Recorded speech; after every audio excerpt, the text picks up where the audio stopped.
হঠাৎ করে তোমার জীবনে একজন আসবে। সে তোমার কথা বলার সঙ্গী হবে, তোমার সব দুঃখ কষ্ট ভাগ করে নেবে, তোমাকে সাহস যোগাবে, তোমাকে ছোটখাটো বিষয়ে যত্ন করবে, তোমার যত কষ্ট কথা বলার মলম দিয়ে সারিয়ে তুলবে, তোমাকে রোদে পুড়তে শেখাবে, বৃষ্টিতে ভিজতে শেখাবে, দিনের পর দিন রাতের পর রাত তোমার সাথে কথা বলবে। সবচেয়ে বড় কথা, তোমাকে নতুন করে বাঁচতে শেখাবে। তখন তোমার মনে হবে, হ্যাঁ, এইরকমই একজনকে আমি চেয়েছিলাম।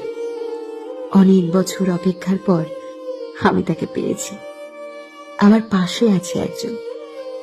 তারপর যখন কথা বলার অভ্যেসটা তোমার বদঅভ্যেসে পরিণত হয়ে যাবে, তখন একদিন হঠাৎ করেই মানুষটা বদলে যাবে, তোমাকে ব্যস্ততা দেখাবে। সারাদিন অপেক্ষা করার পরেও একটা মেসেজ বা কল আসবে না। তুমি বারবার ফোন চেক করবে, কিন্তু তোমার অপেক্ষাই থেকে যাবে।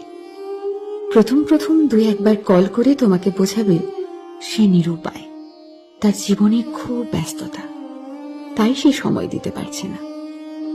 এরপর আস্তে আস্তে সব যোগাযোগ বন্ধ হয়ে যাবে। তুমিও বুঝতে পারবে সে আর তোমাকে সময় দিতে পারবে না, তাই তুমিও মেসেজ বা কল করে বিরক্ত করা বন্ধ করে দেবে। যে মানুষটির জন্য একদিন তুমি ডিপ্রেশন থেকে বেরিয়ে এসেছিলে, আবার সেই মানুষটির জন্যই তুমি আরো গভীর ডিপ্রেশনে চলে যাবে। তখন মনে হবে আগের তুমিটাই ভালো ছিলে, আগের একাকিত্বটাই ভালো ছিল।